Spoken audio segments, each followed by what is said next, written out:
So, this last year, I went around to like some of the 24-hour shops and let them know like about a week, 2 weeks ahead of time that there was going to be a massive event within walking distance to let them know to staff more people, but it would be extremely helpful if we could like let all the 24-hour area shops or all the pizza places or anything else that is open 24 hours that can deliver to the hotel, so that any of the guests can come down and snag it from like the info booth or something else.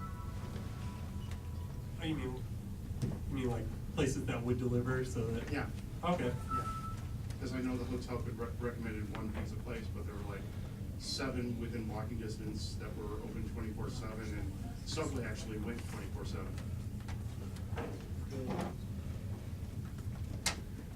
Yeah, we usually try to let the restaurants. Is that on? Yeah, we usually try to let the restaurants and everything know. A lot of times they just don't believe us. It's like, hey, we're gonna have a lot of people who are going to want food, and they're just like, oh, sure. No one wants to eat at 3 in the morning. Certainly not. Yeah. So, and I would like to get in the programming book this year, something maybe designating what is a 24-hour restaurant or what is something that is open late when we list the restaurants. It's a really hard thing to try to list those restaurants though, because people are like, well, why didn't you put it in order of where they are? Why didn't you put them in order of how late they're open? Or why didn't you put them by what type of food they were? You know, whatever order I put them in, someone's going to be angry at me. But yeah. You have to have a 70-page index with 3 pages worth of. Yeah. But I'd like to designate like 24-hour places and just let them know better, but. I was going to say I could steal Kumoricon's pocket program from like 3 years ago when they were downtown that lists every single 24-hour place and like hand it off to someone. Yeah. And Yeah, then we have to, we still have to go through and make sure they're actually still open 24 hours, but yeah, thank you. That'd be great.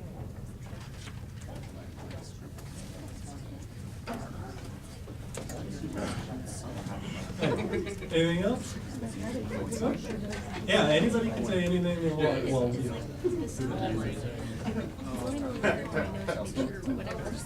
Quick, somebody get a phone book. Boo. Oh, you, What? not the tall person. Do we have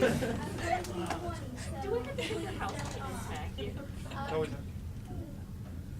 There's a slider right now. Okay, last year I was main event staff, so I was around everywhere running places.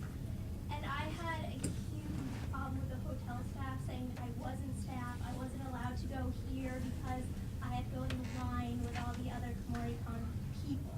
And so I had to argue with them, get Yojimbos and get other staff members to help me out and tell them I was staff, even though I had a CMD Productions clip thing because my badge was having issues. Because they didn't print mine, I got someone else's. And then when I finally got mine, it said main event staff, but I still had issues. That's one of the things we did talk about, the staff, is trying to make sure we can facilitate staffers coming down, and we'll just need to make sure you guys are blatantly marked that your main events, you guys need to be down there. So we did talk to them, and we're gonna come up with ways so that you shouldn't have that issue next year. We're gonna have like a submit to them beforehand, kind of a schedule of what our badges already look like. Kind of this is what all the ones are like that. And you know, if you have one of the CMD badges that was industry and they would not, yeah. Well, I had The instructions that they had would not let you in. Yeah. We'll Why need to say all access, all areas? Yeah.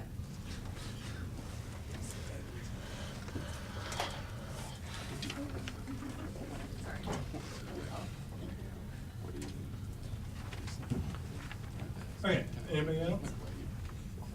No? Okay, so that will bring us to breakouts. You know, if you need to get your staff form signed, talk to your directors. Which part? Oh, the next meeting will be March 6th or 7th in Eugene. It's currently scheduled for the 7th, but we're trying to get it moved to the 6th.